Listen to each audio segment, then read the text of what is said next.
Hi guys, welcome back to my channel, and today we're going to be talking about the strange and just weird case of the silent twins. So this case starts off with June and Jennifer Gibbons.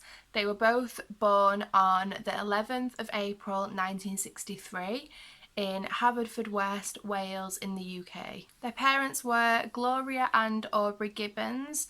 Gloria was their mother and she worked as a housewife, and Aubrey was their father, and he was actually a technician in the RAF. So the twins were inseparable. They literally did everything together. They were each other's best friend. They were also known for mirroring each other's actions and even finishing sentences or actions that the other had started. So being the only black children in the community, they were bullied quite a lot in school. This proved to be quite traumatic for the girls, and eventually leading to the teachers having to actually dismiss them early from class to try and actually avoid the bullying and to leave early to avoid everybody else. So both girls' languages was always quite hard to understand due to it being a high-speed Bayesian Creole, and this is basically a language that is created from Barbadian slang and standard English. So it was like a mix of two languages, and as they were speaking it really fast, it began to prove quite hard for people to actually understand. But their language actually got worse and it got more strange, and it actually came to a point where it was just unintelligible to others and only they themselves could understand it, and maybe at times their younger sister Rose. So their language actually qualified as an example of cryptophasia, and this is basically where it's a language that twins develop between themselves, which only they themselves can understand. So the twins eventually became so much more reserved and so much more to themselves, where it came a point where they literally only spoke to themselves and their younger sister Rose. And personally, I think this was because that people couldn't understand them before because of this cryptophasia language that they'd had between themselves, that they just thought it was so much easier to only speak to each other because they were the only ones that could understand each other, and it's only at certain times their younger sister Rose. So their parents had tried so many psychologists and child therapists just to see if this stage that they were in was just a stage, if they would grow out of it, or if it was something that was quite serious and it was something to do with their learning development and it wasn't going as it should. But therapists couldn't find anything out of the ordinary to say. So as a final measure, their parents actually ended up sending them to separate boarding schools in a hope that it would just bring them both out of them shell to be away from each other, because all they're used to is having themselves, is speaking to themselves. So in hope that it would just make them realise that they can live without each other and they can do things without each other. However, this had the complete opposite effect on the girls, and it ended up in them completely closing themselves off and going into a catatonic state, which is basically where they just didn't do anything. They just froze and they wouldn't speak, they wouldn't eat, they just wouldn't do anything. There was no motion to them. And people that worked around them and engaged with them just described them as being corpse-like and stiff. They just didn't do anything because they were separate. So when they were reunited, they did cheer up, because that's why they were so upset. They needed to be with each other. And when they were reunited, they were happy, they were fine together, and they were actually given diaries to write in. So in these diaries that they were given, they would write stories, fiction, novels, but these type of stories grew quite dark and sinister very fast. And during this time, the sisters began to start showing a lot of hateful behaviour towards each other. It was kind of like they had a love and hate relationship. When they were together, they'd write nasty things in their diary about each other. They would just genuinely fight with each other. But when they were separated, they would hate it. It would be like they had to be with each other. So on one occasion, June actually tried to drown Jennifer, and all the things that was happening between them both and the way they felt about each other was getting written down in their diaries. And there was actually one like passage in the diary that was by Jennifer, and it was so hateful towards her sister, and I will insert a clip of this now. So this is the diary entry from Jennifer. We have become fatal enemies in each other's eyes. We feel the irritating deadly rays come out of our bodies, stinging each other's skin. I say to myself, can I get out of my own shadow? Impossible or not possible. Without my shadow, would I die? Without my shadow, would I gain life? Be free or left to die?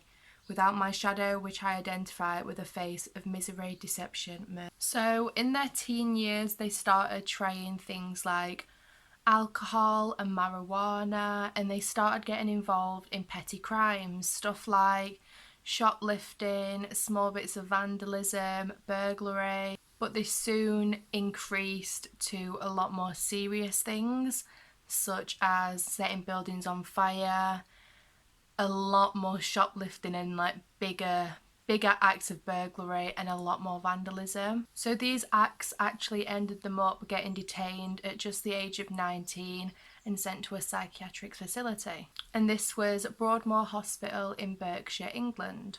So when they arrived here, experts were completely stumped at their behaviour. They'd never seen anything like this before, and bearing in mind they deal with things like this on a daily basis, and this was one case that they'd never seen before, and it just got them completely baffled.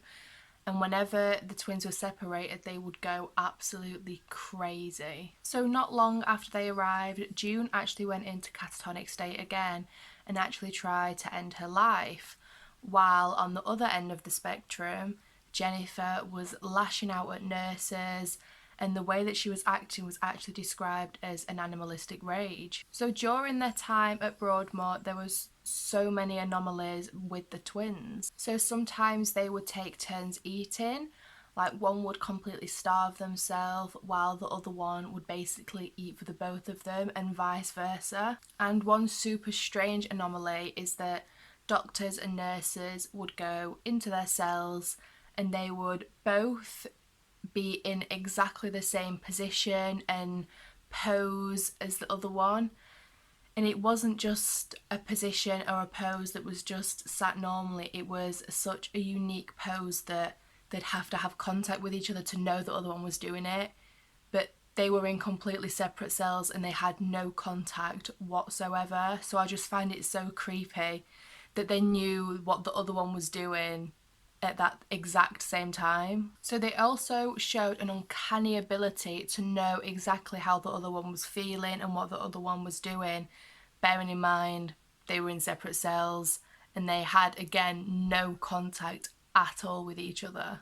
So this went on for 12 years, and the twins got convinced that one of them had to die for the other one to live a normal life.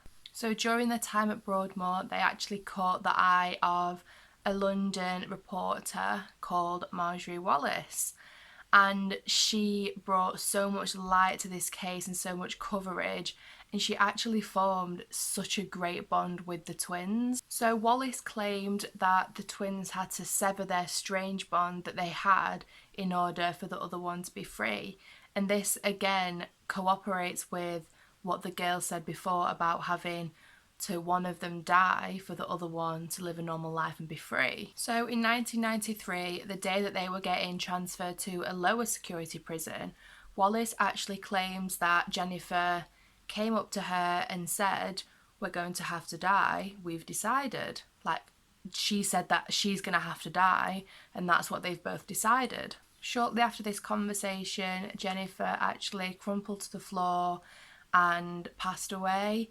As much as they tried to save her and resuscitate her, there was no hope in it, and she actually died at the age of 31 in her sister's arms. So June later said that her sister's last words were, "At long last, we're free," which I find so sad because it again just cooperates with the fact that they were both saying that one of them had to die to be free, and now Jennifer's died. It's like June can be free. So it was later determined that Jennifer's cause of death was some sort of heart condition, which was strange due to the fact that she was young, she'd never suffered with anything to do with the heart in the past. There were no drugs or alcohol in her system, so it just seemed that she died not naturally, but there was nothing suspicious or malicious involved. So after Jennifer died, June actually did become free in a sense. She started speaking, she just became normal compared to what they were. She went on to have a family, she had kids, and it just shows that what they were saying was kind of true in what they felt. It was, one of them died and she was not, like, after this she was normal, she acted normal, she was fine after, and I just find it so bizarre. So Jennifer's like headstone actually reads, "We once were two, we two made one, we no more two, through life be one, rest in peace." And I personally think that this is such a sad but fitting headstone because, again, it just makes sense to the whole life of what they were saying and what apparently needs to be done. It was done, and now she is one. And I'd like to think that when it says we once were two and now we're one, it kind of means that now that Jennifer has died, she's kind of come into June and they have just become one person, which I think is so nice to think, and I think that's what June feels as well. So when I was actually trying to look for some sort of theories about this, there wasn't actually anything that I could find on theories of such sort, and I just think that's because it's not some sort of bizarre conspiracy theory. It is bizarre, but it was their life. They genuinely had to deal with this and know that they were never really meant to be twins. They were always meant to be just one person. So trying to find some theories towards this was so difficult, but it just does make sense. But yeah, I'd really love to know what you think about this case and what your idea of it is. I hope you like my perspective on it of sort. But yeah, please let me know what you thought about this strange case in the comments, and give me some more ideas for videos, what cases you'd like me to do. Honestly, I've got such a list, but it is nice to know what you'd like to see as well. So yeah, I'll see you in the next video. Thank you for watching. Bye.